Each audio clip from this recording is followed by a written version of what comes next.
feel about the way you guys played tonight? No, it was good. I think obviously we were disappointed with our first game back after the break. And you know what, guys stepped up. They did the right things, and obviously that's what you get when you do the right things. Do you feel like having that game under your belt helped you guys with the way you closed in the third period compared to them first game back? Yeah, you know, I mean, I have to give Anaheim a lot of credit. I mean, first game back after the break, it's not always easy to be ready to go, and they were ready from the puck drop. But I think we just had a little extra effort tonight, just knowing that we didn't show up last game. And you know, sometimes you do the right things and the puck doesn't go in, but for tonight it was. Right, obviously you had some time off, but you're still approaching a month without a goal. To get two tonight, do you feel that maybe give you a push coming into the second half here?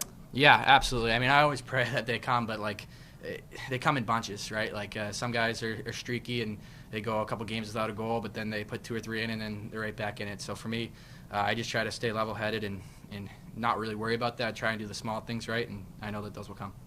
Looked like it was heading to overtime. Would you think of Jordan's finish there to seal it in regulation? No, it's awesome. I mean, it's funny. I have a little story. We were just chatting, and he's like, well, I don't know what's going in, why it's not going in. We've had a lot of chances and some grade A chances, and just somehow it's not going in. And I have this rosary that my dad gave me that was blessed in Maggigoria. I joked with him like, hey, you should get a little prayer in if you want to touch it. And he did it. And after the second period, because he had a couple chances, he's like, I don't know what's going on. And then he scores in the third, and he looked right at me. He's like, that's insane. So no, I was happy to see him score tonight. I'm not saying that's the reason, but I think that definitely helped. When did he touch it? Before the game or at the end of the second period? After I was joking with him because I said I always say I do a little prayer in between periods with it, and nobody really sees me. I kind of do it privately, but I said to him, hey, I have 2 tonight. I don't know, maybe that's what it is. And then he came. He's like, all right, I got to try it, and then he scored 1. So I'm happy for him. One last question for me. Yanni did a couple of great plays tonight. One of them was one of your goals.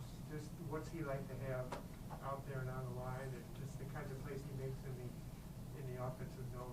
I mean, he's an awesome all-around guy, for one, in the locker room and being a leader. But when you have a guy that can be gritty and grind and make tough plays, but also make highlight reel plays, behind the back plays, and create scoring chances for others, it's hard to find guys like that. And it's obvious that it's great to have him, and we're lucky to have him every night, and he shows up every night, and it's nice to be a teammate of his.